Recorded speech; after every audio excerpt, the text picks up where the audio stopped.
عليكم ومرحبا بكم معايا مره اخرى في القناه. كنتمنى ان شاء الله هذا الفيديو يلقاكم بخير وعلى خير. ندخلوا نشارك في الموضوع. ايوا الكراغيله ما بقاش كافيهم يسرقوا غير التراث المغربي. لا لا لا لا، التراث المغربي ما كافيهمش. دابا بغاو المدن المغربيه. المدن المغربيه، اول مدينه مغربيه سرقوا التصويره ديالها وحطوها وتنشروها على اساس انها شي مدينه من المدن الجزائريه، هي مدينه طنجه. مدينة طنجة سرقوا التصويرة ديالها وقالوا بأنها مدينة جزائرية. يبقى كي جاكم هاد الشيء هذا؟ خليكم مع الفيديو. سبحان الله ويا ما شاء الله عليك يا اخويا جزائري. للاسف هذا الفيديو دخلت شفتو في واحد القناه، جبرت تعاليق جزائريين كثير بزاف ويقولوا هذه طبعا انها الجزائر بلادي الحبيبه الكبيره، هي الرايه فوق البريد المغرب بوسطه، زائد الرايه المغرب الثاني اللي كتبان في جنب على اليمين البنك المغرب والواجهه البنك المغرب ما كيبانش، زائد تاكسي زرق راه معروف مدينه الشمال اللي عندها التاكسي زرق، زائد ماتريكول بيضاء وانتم عندكم ماتريكول صفراء، وهذيك المدينه ديالي ومدينه طنجه بولفار شارع كيسميوه سور ماغازين لها هنا جبروا الصحه الامم. يعني مدينتي لما كانت شي مدينتي كنت نختلف معكم. للاسف الجزائريين الان سيطروا على كلشي، داو كلشي رجع ديالهم، حنا ما عندنا والو. التقاليد ديالنا وكلشي ديالنا داوها في ملكهم وحفظوها باش تبقى ديالكم. كل واحد يخلي باله من مغاليبه.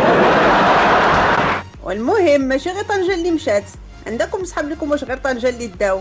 ها هو هنايا واحد المثال حي على داك المثال اللي تيقول المشتاق الى فاق. هبط اسيدي عندهم شويه ديال الثلج وهما يفقدوا السيطره. وناض هذا الطعراجي هذا حافظ الطعراجي بغى يروج، قال لك اسيدي بلادو للسياحه بحشيه الهضره وخنشلات صوره لمدينه افران. يعني السيد باغي يروج السياحه بالصور ديال المدن المغربيه. السي حافظ الطعراجي تهدن شي شويه، ودابا المشكله ماشي غير يسرقها ويسكت، السيد سارقها وتيزيد يحشي الهضره للمغاربه. ايوا يلا اسمعوا شنو قال.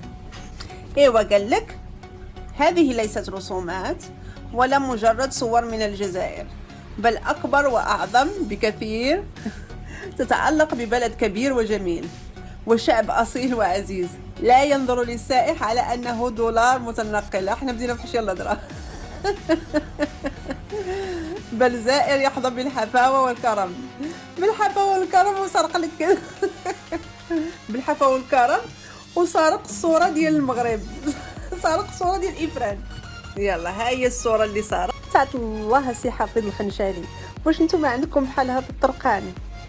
ايوا الواحد الا جاي يسرق على الاقل يسرق شي حاجة اللي غتجي معاه، ماشي يسرق شي حاجة اللي ما غاديش تجي معاه. وفي خبارك السي حافظ الخنشالي راه المغرب فيه مدن مغربية دايما تنزل فيها الثلج في فصل الشتاء، ماشي عاد. ايوا مادام عجباتك افران لدرجه انك تسرق صوره ليها، نخليك مع تصورات اخرين ديال مدينه افران المغربيه وسمم ليا دوك العوينات يا الشفار.